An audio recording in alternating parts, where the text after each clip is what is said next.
புதுக்கோட்டை மாவட்டம் ஆலங்குடியில் தமிழ்நாடு மின் பகிர்மான கழகம் மற்றும் புதுக்கோட்டை மின் பகிர்மான வட்டம் ஆலங்குடி கோட்டம் சார்பாக மின் சிக்கன வார விழாவை முன்னிட்டு விழிப்புணர்வு பேரணி பிரம்மாண்டமாக நடைபெற்றது.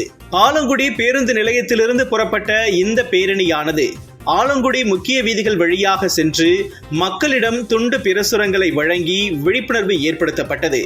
மேலும் இந்த பேரணியானது ஆலங்குடி மின்வாரிய செயற்பொறியாளர் அலுவலகத்தில் நிறைவு பெற்றது. இந்த பேரணியில் இன்றைய சூழலில் எரிசக்தி ஏன் சேமிக்க வேண்டும், உலக வெப்பமயமாதல், CO2 அதிகரிப்பு, கடல் மட்டம் உயர்வு, புவி வெப்பத்தை தடுக்க எரிசக்தி சேமிப்பு, சூரிய ஒளி சக்தியை பயன்படுத்துதல், காடுகளை பாதுகாத்தல், வாகன பயணத்தை குறைத்து சைக்கிள் பயணம் மேற்கொள்ளுதல், நடை பயணத்தை அதிகரித்தல், இயற்கை காற்றும் சூரிய ஒளியும் உள்ளே போக வீட்டில் உள்ள ஜன்னல்களை திறந்து வைத்தல் போன்றவைகள் மின்சக்தி சிக்கனத்திற்கு வழிவகுக்கும் என்று இந்த பேரணியின் போது அனைவருக்கும் எடுத்துரைக்கப்பட்டது.